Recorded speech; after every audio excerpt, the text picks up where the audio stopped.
हरे कृष्णा। जय श्री हरि। ओम नमः शिवाय। प्रिय भक्तजनों, आज बृहस्पतिवार के दिन आप बृहस्पति देव की बड़ी ही दुर्लभ कथा सुनेंगे। इस कथा को सुनने से भक्तों की सभी मनोकामनाएं भगवान बृहस्पति देव की कृपा से पूर्ण हो जाती हैं। तो आइए बड़ी ही श्रद्धा और प्रसन्न चित्त मन से इस कथा को सुनते हैं। भारतवर्ष में एक प्रतापी और दानी राजा राज्य करता था। वह नित्य गरीबों और ब्राह्मणों की सहायता करता था। यह बात उसकी रानी को अच्छी नहीं लगती थी। वह न ही गरीबों को दान देती, न ही भगवान का पूजन करती थी और राजा को भी दान देने से मना किया करती थी।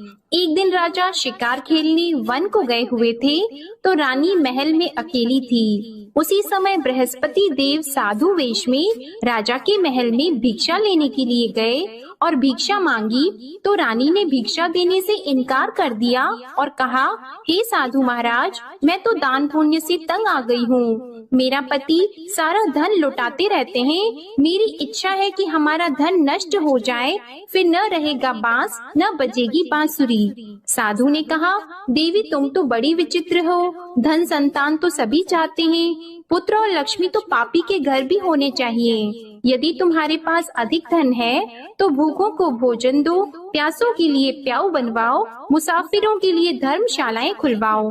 जो निर्धन अपनी कुंवारी कन्याओं का विवाह नहीं कर सकते, उनका विवाह करा दो। ऐसे और कई काम हैं जिनके करने से तुम्हारा यश लोक और परलोक में फैलेगा। परंतु रानी पर उपदेश का कोई प्रभाव नहीं पड़ा। वह बोली, महाराज आप मुझे कुछ न समझाएं, मैं ऐसा धन नहीं चाहती जो हर जगह बांटती फिरूं। साधु ने उत्तर दिया, यदि तुम्हारी ऐसी इच्छा है तो तथास्तु। तुम ऐसा करना कि बृहस्पतिवार को घर लीपकर पीली मिट्टी से अपना सिर धोकर स्नान करना, भट्टी चढ़ाकर कपड़े धोना। ऐसा करने से आपका सारा धन नष्ट हो जाएगा। इतना कहकर वह साधु महाराज वहाँ से आलोक हो गए और साधु के अनुसार कही बातों को पूरा करते हुए रानी को केवल 3 बृहस्पतिवार ही बीते थे कि उसकी समस्त धन संपत्ति नष्ट हो गई।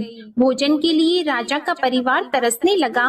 तब एक दिन राजा ने रानी से बोला कि हे रानी, तुम यहीं रहो, मैं दूसरे देश को जाता हूँ, क्योंकि यहाँ पर सभी लोग मुझे जानते हैं, इसलिए मैं कोई छोटा कार्य नहीं कर सकता। ऐसा कहकर राजा परदेश चला गया।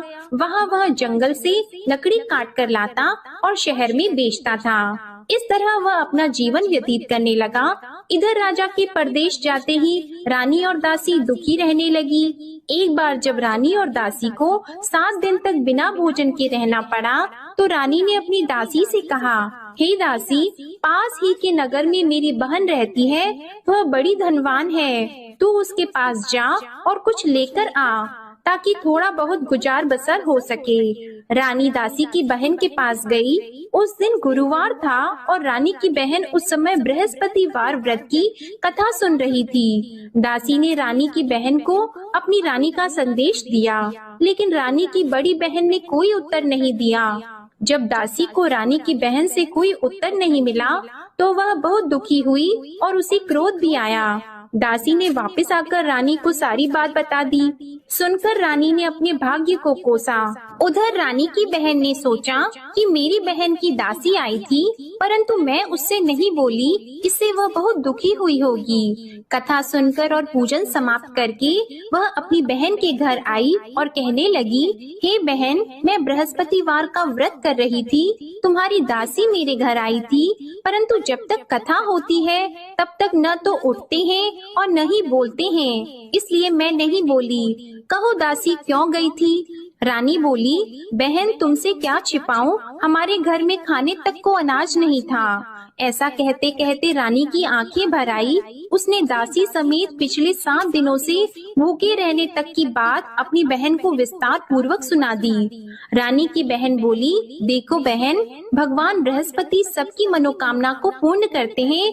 देखो शायद तुम्हारे घर में अनाज रखा हो। पहले तो रानी को विश्वास नहीं हुआ, पर बहन के आग्रह करने पर उसने अपनी दासी को अंदर भेजा तो उसे सचमुच अनाज से भरा एक घड़ा मिल गया। यह देखकर दासी को बड़ी हैरानी हुई। दासी रानी से कहने लगी, हे रानी, जब हमको भोजन नहीं मिलता तो हम व्रत ही तो करते हैं, इसलिए क्यों न इनसे व्रत और कथा की विधि पूछ ली जाए ताकि हम भी व्रत कर सकें। तब रानी ने अपनी बहन से बृहस्पतिवार व्रत के बारे में पूछा। उसकी बहन ने बताया, बृहस्पतिवार के व्रत में चने की दाल और मुनक्का से विष्णु भगवान का केले की जड़ में पूजन करें तथा दीपक जलाएं, व्रत कथा सुने और पीला भोजन ही करें। इससे बृहस्पति देव प्रसन्न होते हैं। और व्रत और पूजन विधि बताकर रानी की बहन अपने घर को लौट गई। 7 दिन के बाद जब गुरुवार आया तो रानी और दासी ने व्रत रखा। घुड़साल में जाकर चना और गुड़ लेकर आई, फिर उससे केले की जड़ तथा विष्णु भगवान का पूजन किया। अब पीला भोजन कहाँ से आए, इस बात को लेकर दोनों बहुत दुखी थी। चूँकि उन्होंने व्रत रखा था, इसलिए बृहस्पति देव उनसे प्रसन्न थे। इसलिए वे एक साधारण व्यक्ति का रूप धारण करके 2 थालों में सुंदर पीला भोजन दासी को दे गए। भोजन पाकर दासी बहुत प्रसन्न हुई और फिर रानी के साथ मिलकर भोजन ग्रहण किया। उसके बाद वे सभी गुरुवार को व्रत और पूजन करने लगी। बृहस्पति भगवान की कृपा से उनके पास फिर से धन संपत्ति आ गई, परंतु रानी फिर से पहले की तरह आलस्य करने लगी। तब दासी बोली, देखो रानी, तुम पहले भी इस प्रकार आलस्य करती थी, तुम्हें धन रखने में कष्ट होता था, इस कारण सभी धन नष्ट हो गया, और अब जब भगवान बृहस्पति की कृपा से धन मिला है तो तुम्हें फिर से आलस्य होता है।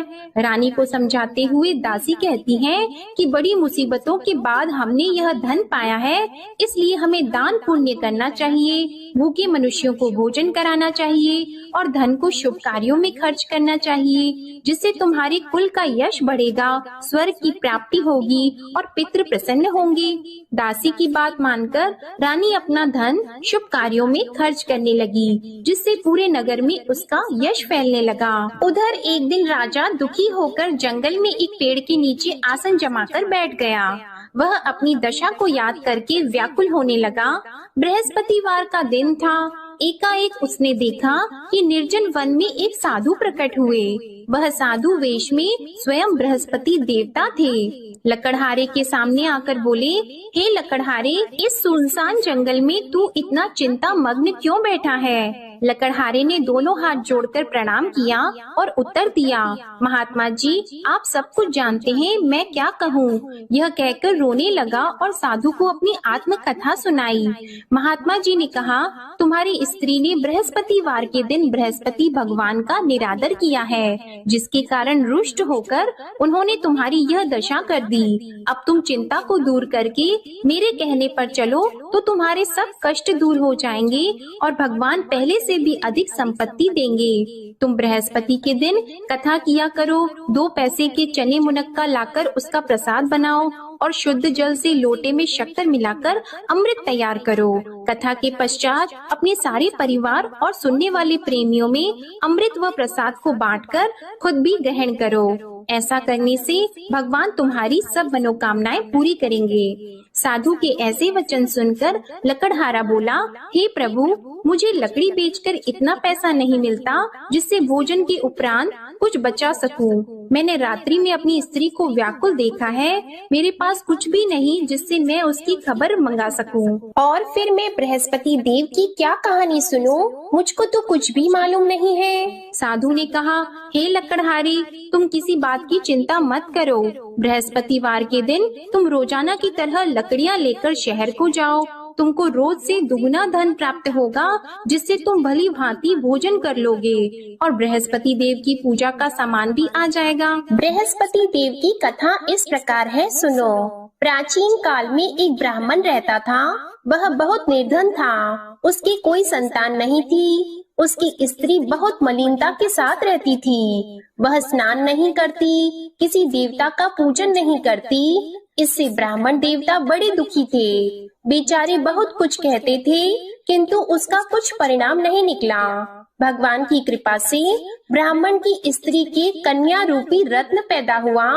कन्या बड़ी होने पर प्रातः स्नान करके विष्णु भगवान का जाप और बृहस्पतिवार का व्रत करने लगी। अपने पूजन पाठ को समाप्त करके विद्यालय जाती तो अपनी मुट्ठी में जौ भर के ले जाती और पाठशाला के मार्ग में डालती जाती। तब ये जौ स्वर्ण के हो जाते तो लौटते समय उनको बीन कर घर ले आती। एक दिन वह बालिका सूप में उस सोने की जौ को फटक कर साफ कर रही थी कि उसके पिता ने देख लिया और कहा, हे बेटी, सोने की जौ के लिए सोने का सूप होना चाहिए। दूसरे दिन बृहस्पतिवार था।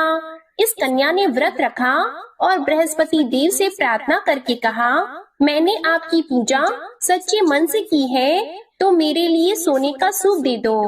बृहस्पति देव ने उसकी प्रार्थना स्वीकार कर ली। रोजाना की तरह वह कन्या जौ फैलाती हुई जाने लगी। जब लौटकर जौ बीन रही थी तो बृहस्पति देव की कृपा से सोने का सूप मिला। उसे वह घर ले आई और उसमें जौ साफ करने लगी, परंतु उसकी माँ का वही ढंग रहा। एक दिन की बात है कि वह कन्या सोने के सूप में जौ साफ कर रही थी। उस समय उस शहर का राजपुत्र वहाँ से होकर निकला। इस कन्या के रूप और कार्य को देखकर मोहित हो गया और अपने घर आकर भोजन और जल त्याग कर उदास होकर लेट गया। राजा को इस बात का पता लगा तो अपने प्रधानमंत्री के साथ उसके पास गए और बोले, हे बेटा, तुम्हें किस बात का कष्ट है? किसी ने तुम्हारा अपमान किया है अथवा और कोई कारण हो सो कहो, मैं वही कार्य करूँगा जिससे तुम्हें प्रसन्नता हो। अपने पिता की राजकुमार ने बातें सुनी तो वह बोला, मुझे आपकी कृपा से किसी बात का दुख नहीं है। किसी ने मेरा अपमान नहीं किया है, परंतु मैं उस लड़की से विवाह करना चाहता हूँ जो सोने के सूप में जौ साफ कर रही थी। यह सुनकर राजा आश्चर्य में पड़ गया और बोला, हे बेटा, इस तरह की कन्या का पता तुम ही लगाओ, मैं उसके साथ तेरा विवाह अवश्य ही करवा दूंगा। राजकुमार ने उस लड़की के घर का पता बताया। तब मंत्री उस लड़की के घर गए और ब्राह्मण देवता को सभी हाल बताया। ब्राह्मण देवता राजकुमार के साथ अपनी कन्या का विवाह करने के लिए तैयार हो गए तथा विधि विधान के अनुसार ब्राह्मण की कन्या का विवाह राजकुमार के साथ हो गया। कन्या के घर से जाते ही पहले की भांति उस ब्राह्मण देवता के घर में गरीबी का निवास हो गया। अब भोजन के लिए भी अन्न बड़ी मुश्किल से मिलता था। एक दिन दुखी होकर ब्राह्मण देवता अपनी पुत्री के पास गए। बेटी ने पिता की दुखी अवस्था को देखा और अपनी माँ का हाल पूछा। तब ब्राह्मण ने भी सभी हाल कहा। कन्या ने बहुत सा धन देकर अपने पिता को विदा कर दिया। इस तरह ब्राह्मण का कुछ समय सुखपूर्वक व्यतीत हुआ। कुछ दिन के बाद फिर वही हाल हो गया। ब्राह्मण फिर अपनी कन्या के यहाँ गया और सारा हाल कहा तो लड़की बोली, हे पिताजी, आप माताजी को यहाँ ले आओ, मैं उन्हें विधि बता दूंगी जिससे उनकी गरीबी दूर हो जाए। वह ब्राह्मण देवता अपनी स्त्री को साथ लेकर पहुँचे तो अपनी माँ को समझाने लगी कि हे माँ, तुम प्रातः काल प्रथम स्नान आदि करके विष्णु भगवान का पूजन करो तो सब दरिद्रता दूर हो जाएगी। परंतु उसकी माँ ने एक भी बात नहीं मानी और प्रातः काल उठकर अपनी पुत्री के बच्चों की झूठन को खा लिया। इससे उसकी पुत्री को भी बहुत गुस्सा आया। उसने एक रात को एक कोठरी से सारा सामान निकाल दिया और अपनी माँ को उसमें बंद कर दिया। प्रातः उसमें से उसे निकाला तो स्नान आदि करा के पूजा पाठ करवाया तो उसकी माँ की बुद्धि ठीक हो गई। इसके बाद वह नियम से पूजा पाठ करती और प्रत्येक बृहस्पतिवार को व्रत रखने लगी। इस व्रत के प्रभाव से उसकी माता और पिता बहुत ही धनवान और पुत्रवान हो गए और बृहस्पति देवता के प्रभाव से इस लोक के सुख को भोगकर अंत में स्वर्ग को प्राप्त हुए। इस तरह कहानी कहकर साधु देवता वहाँ से अंतर ध्यान हो गए। धीरे धीरे समय व्यतीत होने पर फिर वही बृहस्पतिवार का दिन आया। लकड़हारा जंगल से लकड़ी काटकर किसी शहर में बेचने गया। उसे उस दिन और दिन से अधिक पैसा मिला। राजा ने चना गुड़ आदि लाकर गुरुवार का व्रत किया। उस दिन से उसके सभी क्लेश दूर हो गए। परंतु जब दोबारा गुरुवार का दिन आया तो बृहस्पतिवार का व्रत करना भूल गया। इस कारण बृहस्पति भगवान नाराज हो गए। उस दिन उस नगर के राजा ने विशाल यज्ञ का आयोजन किया था तथा शहर में ये घोषणा करा दी कि कोई भी मनुष्य अपने घर में भोजन न बनवाए, न आग जलाए। समस्त जनता मेरे यहाँ भोजन करने आए। इस आज्ञा को जो न मानेगा उसे फांसी की सजा दी जाएगी। इस तरह की घोषणा संपूर्ण नगर में करवा दी गई। राजा की आज्ञा के अनुसार शहर के सभी लोग भोजन करने गए, लेकिन लकड़हारा कुछ देर से पहुँचा, इसलिए राजा उसको अपने साथ घर लेके गए और ले जाकर भोजन करा रहे थे तो रानी की दृष्टि उस खूंटी पर पड़ी जिस पर उसका हार लटका हुआ था। वह वहाँ पर दिखाई नहीं दिया। रानी ने निश्चय किया कि मेरा हार इस मनुष्य ने चुरा लिया है। उसी समय सिपाहियों को बुलाकर उसको कारागार में डलवा दिया।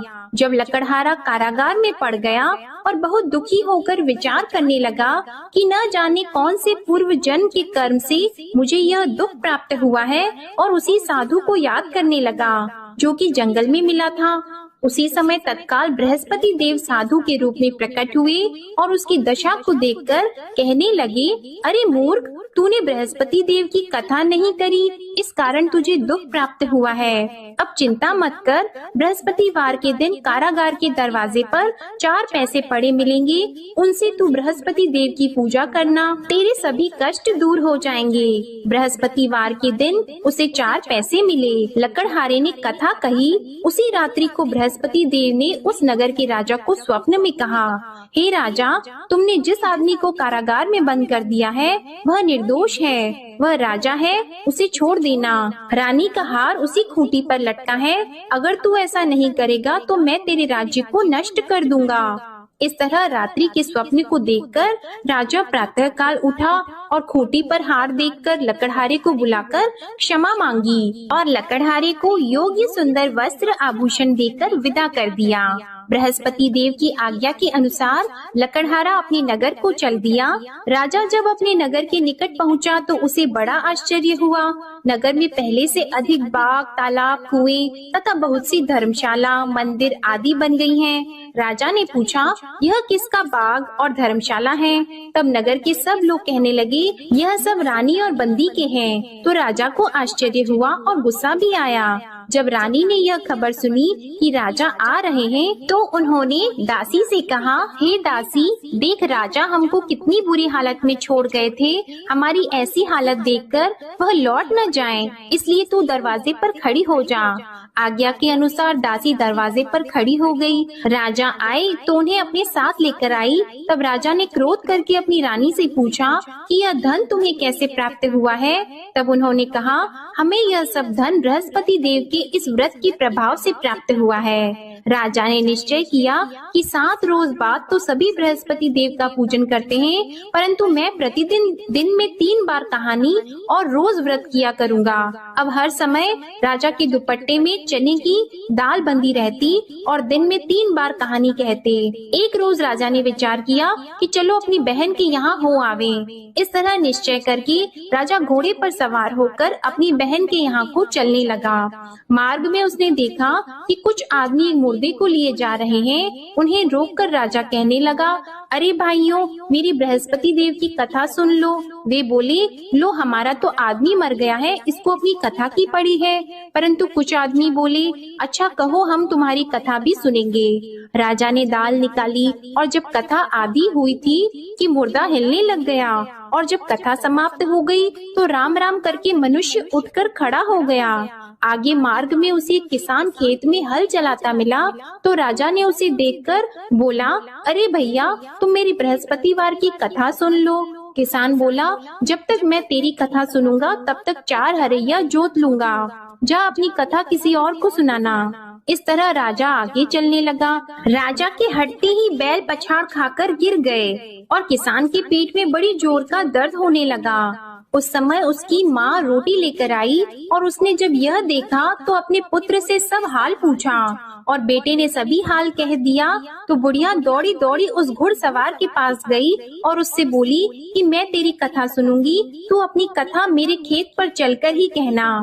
राजा ने बुढ़िया के खेत पर जाकर कथा कही, जिसके सुनते ही वह बैल उठकर खड़े हुए तथा किसान के पेट का दर्द भी बंद हो गया। राजा अपनी बहन के घर पहुंचा। बहन ने भाई की खूब मेहमानी की। दूसरे रोज प्रातः काल राजा जगा तो वह देखने लगा कि सब लोग भोजन कर रहे हैं। राजा ने अपनी बहन से कहा, ऐसा कोई मनुष्य है जिसने भोजन नहीं किया हो? मेरे बृहस्पतिवार की कथा सुन ले। बहन बोली, हे भैया, यह देश ऐसा है कि पहले यहाँ लोग भोजन करते हैं, बाद में अन्य काम करते हैं। अगर कोई पड़ोस में हो तो देख आऊं। वह ऐसा कहकर देखने चली गई, परंतु उसे कोई ऐसा व्यक्ति नहीं मिला जिसने भोजन न किया हो। अतः वह एक कुम्हार के घर गई जिसका लड़का बीमार था। उसे मालूम हुआ कि उनके यहाँ 3 रोज से किसी ने भोजन नहीं किया है। रानी ने अपने भाई की कथा सुनने के लिए कुम्हार से कहा। वह तैयार हो गया। राजा ने जाकर बृहस्पतिवार की कथा कही, जिसको सुनकर उसका लड़का ठीक हो गया।